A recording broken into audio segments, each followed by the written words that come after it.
Hello, I'm Leicester Police Chief Jim Hurley, and welcome to this edition of Police Beat.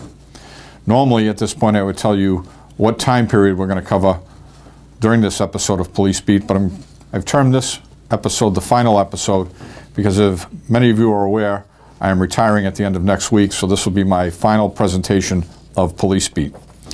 Before I get started, I just wanted to explain the concept behind Police Beat. I've been doing it for over 20 years, and it started way back when I was on the Shrewsbury Police Department, and I wanted to let the community know what went on inside the police department and what we actually did. A lot of times people didn't know all the different activities that we became involved in. So let's look at this episode of Police Beat, and the number one thing I have been asked about the past several weeks is what's going on up at Cultivate. Well, let's talk about Cultivate. It opened up the Tuesday before Thanksgiving. We had developed a special operations plan that we utilized, and Tuesday and Wednesday went very well. Thursday was Thanksgiving. Friday morning, the number of officers, including myself, we started off right around midnight in the morning at Walmart, where we let in somewhere between 1,400 and 1,800 people in for Black Friday. We stayed there for several hours, and then we went over for the opening of Cultivate, which turned out to be much more than we expected with everyone being off and the Black Friday traffic. Friday and Saturday were very difficult. We were able to get through it and have adjusted our plan up there a little bit. And as of right now, today, which is Wednesday the 19th, there are currently no traffic delays, and there is no what we call waiting line for the parking lot for Cultivate. So let's take a look at some of the photos we have. The first one you see on your screen was what we call the queue line, or the waiting line, to get into Cultivate near the beginning when it opened. And Cultivate took the opportunity to acquire extra parking, which is down at Everlast Nursery, just down the street from them. So when they opened, that lot could hold 140 cars, and then the parking lot waiting line actually extended from Everlast Nursery back up Old Route 9, which is approximately a quarter to a half a mile, up to Cultivate. So on the first couple of days, individuals coming to Cultivate that did not make it in to the initial opening of the lot could have waited up to 2 hours to get a parking spot. Additionally, the line was so long at Cultivate, as you'll see later on, that they could have waited several more hours. So the photo that is up on the screen shows the waiting line to get into the parking lot at Cultivate. The next one that you see are the cars lined up in the parking lot at Everlast Nursery. As a result of the enormous amount of vehicles that were coming into the area, Everlast and Cultivate worked and expanded their parking by an additional approximately 60 spots, so they can now hold 200 vehicles. The next photo that you see on your screen is what we call the heated tent and the shuttle.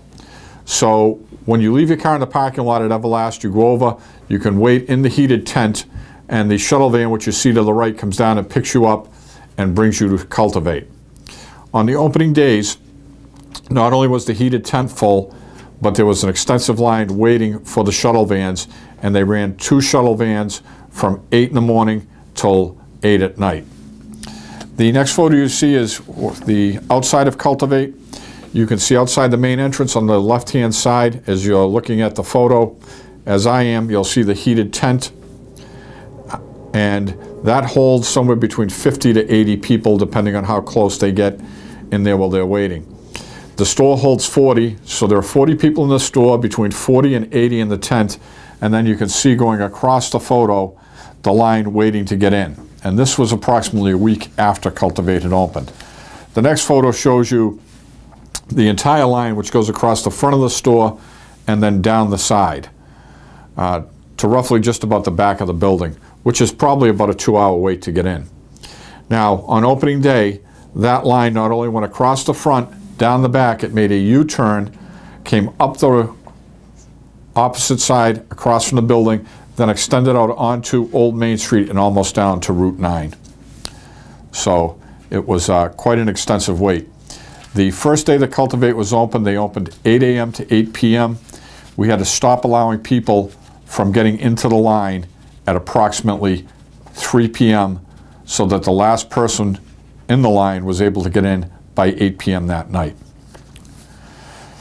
Let's move on from Cultivate. The next photo you see is a Jeep versus a tree. Fortunately, no serious injuries, but as you can see from this photo and the second one that will be up on your screen, there was extensive damage to the Jeep and it had to be towed from the scene. Moving right along, there was a car versus a tree crash that you can see on the screen, and there was extensive damage to that vehicle and actually to the tree. So again, no serious injuries, and that vehicle was also towed from the scene. There was a crash on Route 9 in Leicester, right up near the entrance to Walmart, in between Walmart and the drive-in. And there were injuries in this, a number of people transported to the hospital, but fortunately non-life-threatening injuries. And in this particular case, one of the vehicles crossed across the center line and struck the other vehicle head-on. That accident remains under investigation, and officers will be able to make a final determination on that and likely issue citations in it. As always, we have a few shoplifting incidents to talk about. I'll just talk about one quickly. You can see from the photo on the screen that an individual went in and started stealing small items of jewelry. Now, when I looked at this, I said to myself, what's the real value to that?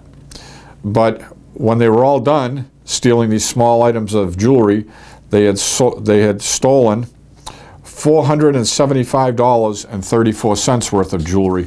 So it adds up quickly, as you can see from the receipt on the next page. A motor vehicle crash occurred on Pleasant Street, right near the Pleasant Street Diner. You can see from the photos on your screen that the two vehicles collided. It appears one may have been coming out of the parking lot. There are extensive skid marks that are present, and you can also see solar glare in that photo. So those are factors that the officer will be taking into consideration when making a determination. Before we put this next photo up on the screen, I just want to warn you, it's a little bit graphic, so if you don't like graphic things, you should turn off the show. Not that I advocate for that, but you have to do what you have to do. We did have a stabbing that occurred over on Brickyard Road about a week and a half ago, maybe 2 weeks ago. And one of the things officers have to do is they have to recover the weapon. So as you can see from the photo on your screen, there is the weapon. It's rather large. It's got a lot of blood on it. This was a serious stabbing, but fortunately missed all the vital organs. So the individual has survived and is recovering nicely. An arrest has been made. That is actually working its way through the court, so we won't comment on it any further. But the arrest was made within minutes of the stabbing having occurred, and I commend those officers for the great work they did on that incident. Just like Cultivate, we have to work up at Walmart on Black Friday. I always like to get a photo of the crowd. We estimate there was between about 1,400 and 1,800 people waiting in line. And as you can see, there is the line out in front with what we call the pen, which is the maze that they have to walk through to get into the store, so you can't run and push. Took us about 25-30 minutes to get everybody into the store. Everybody got what they needed. They only ran out of a couple items. So finally, I just wanted to go over a few things before I sign off for the last time. I've been the Chief of Police in Leicester since February of 2006. During that time, I have done some approximations of activity that I've been involved in, and again, these are only estimates. I've overseen, as the police chief, there have been 327,500 calls for service or patrol-initiated activity incidents while I've been here. There have been roughly 3,475 arrests. We have covered 110 different deaths while I've been here, and roughly 2,800 motor vehicle crashes. So that just gives you a snapshot of what I've seen since I've been here as far as activity. Some of the programs that we have started, and I'm very, very pleased that remain still active, and I'd like to commend the officers who are involved in them. We deployed Narcan several years ago, and as of today, by my calculations, there are 11 individuals who are alive in the community today that may not be if it were not for the officers' use of Narcan. That's 11 individuals. How can you put a price on that? Think about it if it was your son or daughter. So I appreciate the officers and them joining with me for the Narcan program.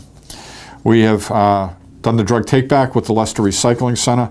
We've taken back over 2 tons of unwanted or unused prescription drugs. That takes them off the street, prevents them from being stolen or diverted and abused. We've participated in 5 gun take-backs. We're up around, I believe, 75 or 80 guns that we've taken back. We implemented a school roundtable where the district attorney's office, DCF, and probation, parole, a number of other agencies all get together and we talk about any issues that could affect the school, whether there are threats in the area, anything like that that we need to know about in order to keep a safe environment in our schools at all times. Since I've been here, technology has been changing. We installed mobile data terminals in the cruisers. I believe we now have 6 of them. We have photo imaging. We are moving to our next generation of an automated license plate reader. We use live scanned fingerprinting to take the fingerprints of suspects who are arrested and individuals who are getting fingerprinted for licenses of various types. And just earlier this summer, I oversaw the Leicester Police Department's first drone patrol. We had a special event going on where we actually used a drone to go out and assist us in patrolling the area. There are some things that I'll always remember from my time in the town of Leicester. As I said earlier, there were approximately 110 deaths that I've been to since I've been here, and I have a very unique outlook on that. I think I treat every single one of those deaths when I arrive as if it were a member of my own family, so that the individuals who are left behind are treated with the respect that they deserve, along with the deceased, that they get the respect and services that they need. There are some dark days that were here. Our darkest day was the loss of Ron Tarantino. Ron was with the Leicester Police Department for 7 years. I actually hired him when I came here as police chief, and the only thing I can say about that, it was a tremendous loss, but I'd like to thank the Leicester community, because in our darkest day, the members of the community, both the residents and the businesses, really stepped up and carried us through that difficult time, showed us a lot of support, and that is something that I will never forget.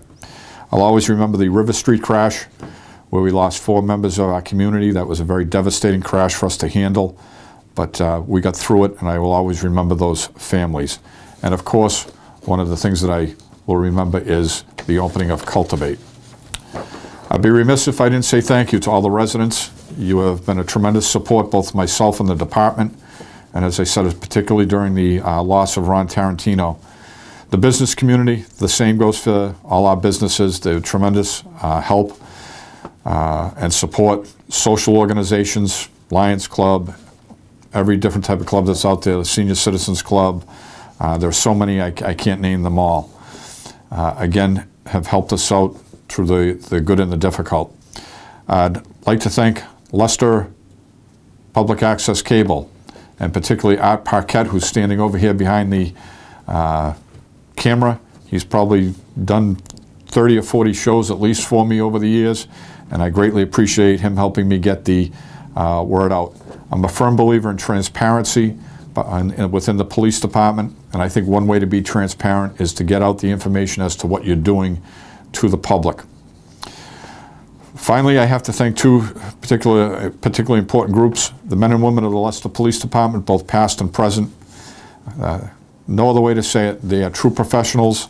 They do an outstanding job for the community. They give 110+% every single day when they go out there, and they have made my job much easier, and I am most appreciative of that.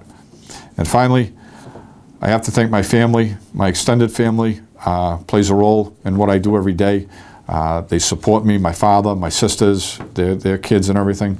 Most of all, they're just there, and they're always there to help me. I have to thank my 5 children.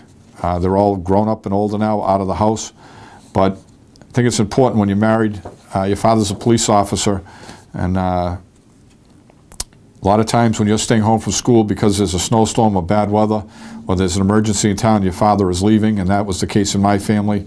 There were times that I missed games, I missed practices, I missed music, orchestra presentations, and they never complained, so I'm greatly appreciative of that. I have 5 wonderful kids, and I can't thank them enough.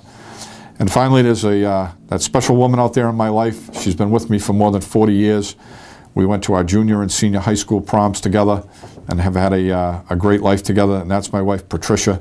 I couldn't have done it without her. She's been my rock. Never does she complain.